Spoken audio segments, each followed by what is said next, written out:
Halo adik-adik, berjumpa lagi dengan Ibu Dewi. Pada video pembelajaran kali ini kita akan belajar mengenai kegiatan ekonomi. Jadi ini adalah lanjutan dari video pembelajaran sebelumnya mengenai bentuk usaha ekonomi. Jadi ini adalah pelajaran untuk kelas 5 SD ya.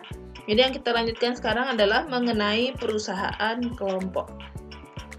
Nah, untuk usaha ekonomi kelompok di sini ada beberapa badan ya. Yang pertama adalah firma.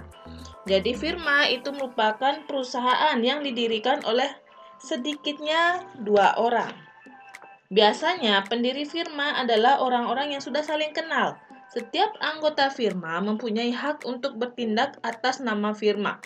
Jadi, risiko yang dialami oleh firma itu akan menjadi tanggung jawab bersama pemilik firma. Nah, setelah firma ada yang dikenal dengan CV atau perusahaan persekutuan komanditer. Jadi, untuk CV ini adalah persekutuan antara 2 orang atau lebih untuk menjalankan usaha bersama, di mana seorang di antaranya sebagai sekutu aktif, sedangkan yang lainnya sebagai sekutu pasif komanditer.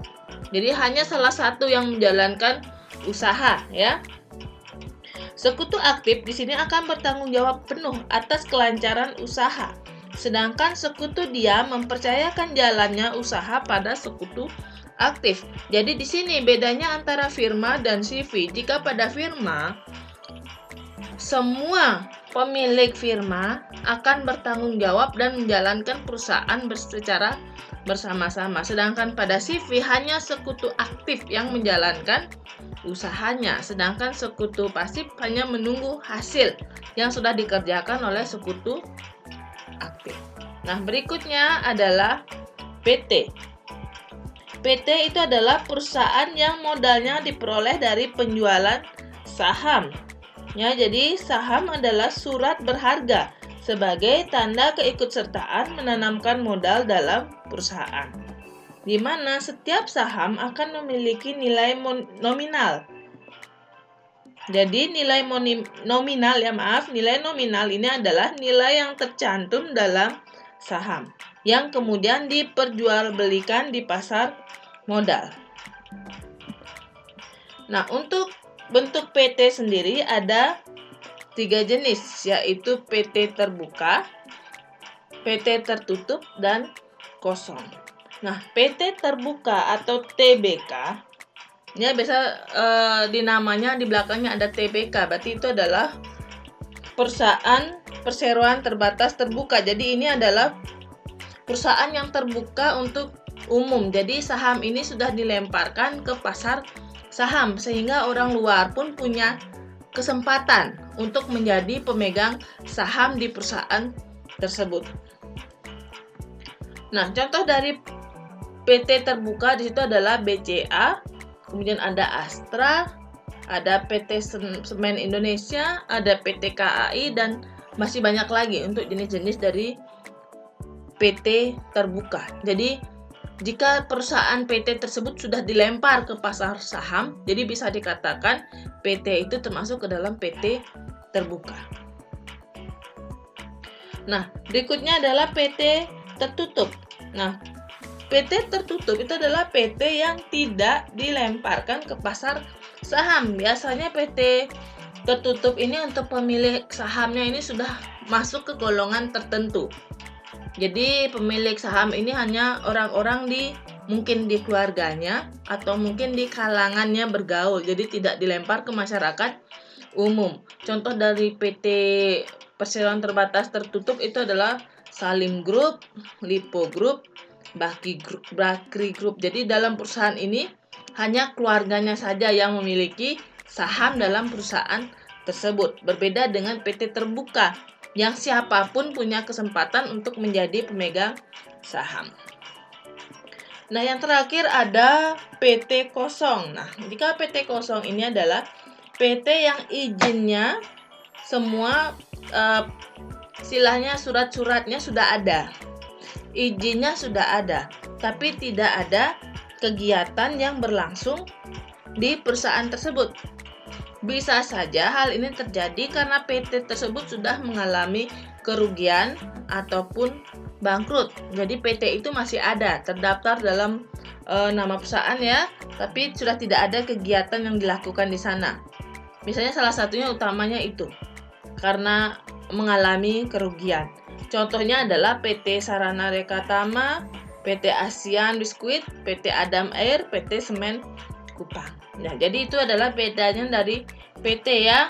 Ada 3 jenis PT, PT terbuka, tertutup, dan kosong.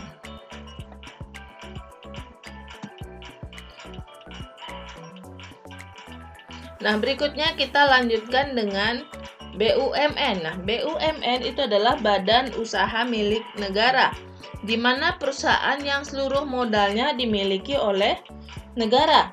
Nah, untuk BUMN sendiri ada 3 jenis perusahaan, yaitu perusahaan jawatan, perusahaan umum, dan perusahaan perseroan. Biasanya untuk BUMN sendiri saat ini sudah sebagian besar sudah berbentuk PT ya. Untuk penjelasan PT sudah ada di slide sebelumnya ya.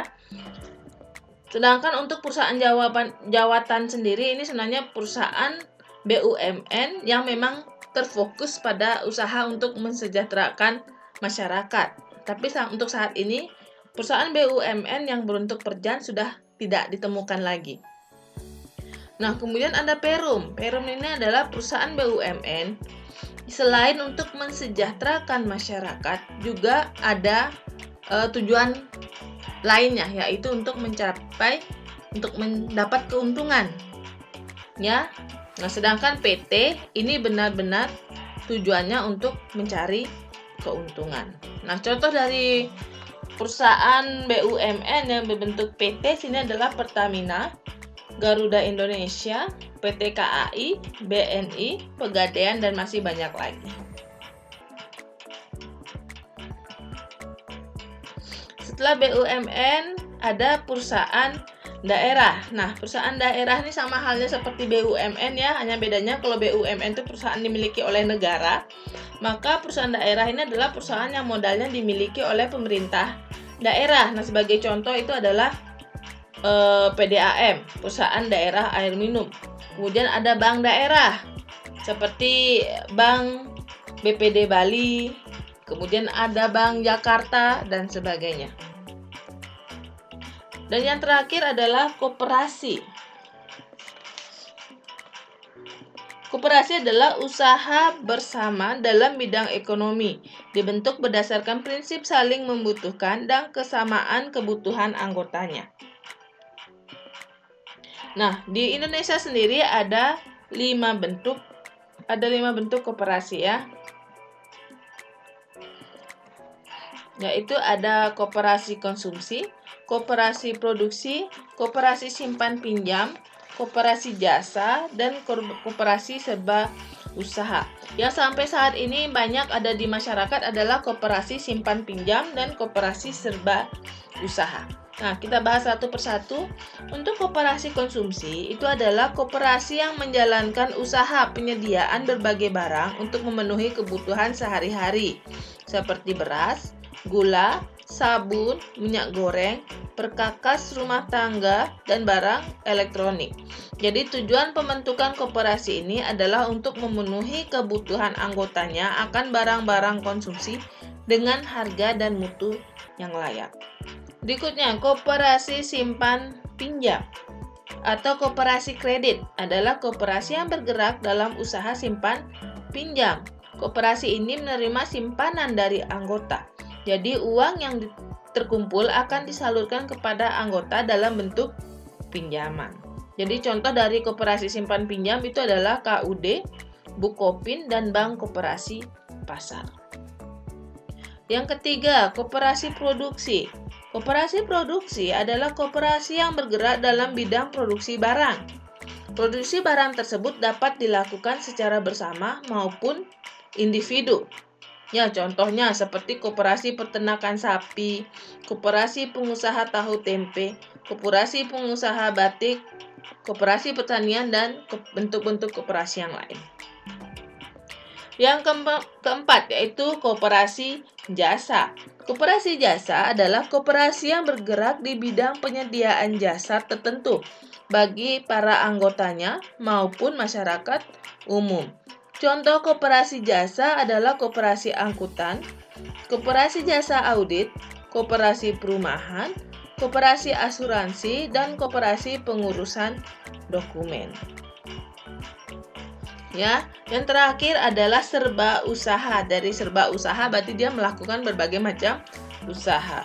Jadi contohnya yaitu bisa menyediakan barang kebutuhan sehari-hari, kemudian dapat melayani simpan pinjam, dapat melakukan usaha produksi dan lainnya. Jadi serba usaha ini bisa dikatakan koperasi yang mencakup keempat koperasi yang lain. Jadi bisa ada konsumsinya juga, bisa simpan pinjam juga, bisa ada produksi juga, jasa, ya jatuh bisa semuanya ya.